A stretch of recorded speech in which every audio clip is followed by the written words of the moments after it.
ಭಾಗಮಂಡಲ ತ್ರಿವೇಣಿ ಸಂಗಮ ಸಂಪೂರ್ಣ ಜಲಾವೃತ ದೀಪವಾದ ಭಾಗಮಂಡಲ ತ್ರಿವೇಣಿ ಸಂಗಮ ದ್ವೀಪವಾಗಿದೆ ಭಾಗಮಂಡಲ.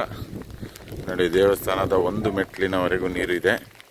ಇದು ಈ ವರ್ಷದ ಪುಷ್ಯ ಮಳೆಯ ಆರ್ಭಟಕ್ಕೆ ಮೊದಲ ಬಾರಿಗೆ ಇಷ್ಟು ನೀರು ಬಂದಿದೆ ಈ ವರ್ಷ. ಈ ವರ್ಷದಲ್ಲಿ ಬಂದಿರಲಿಲ್ಲ ನೀರು. ಇವತ್ತಿಗೆ ಪುಷ್ಯ ಮಳೆಯ ಕೊನೆಯ ದಿನ. ನೋಡಿ, ಮಡಿಕೇರಿ ರಸ್ತೆ ಮೇಲೆ ನೀರಿದೆ.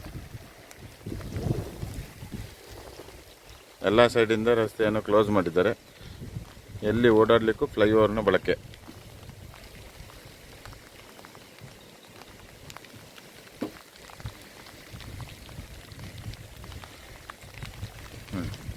ದೇವಸ್ಥಾನದ ಮುಂಭಾಗದ ಒಂದು ಮೆಟ್ಲು ಮುಳುಗಿ ಹೋಗಿದೆ. ಸಾರಿ, ಎರಡು ಮೆಟ್ಲುಗಳ ಮೇಲೆ ನೀರಿದೆ. ವಾಹನಗಳೆಲ್ಲ ಫ್ಲೈಓವರ್ ಮೇಲೆ ಓಡಾಟ.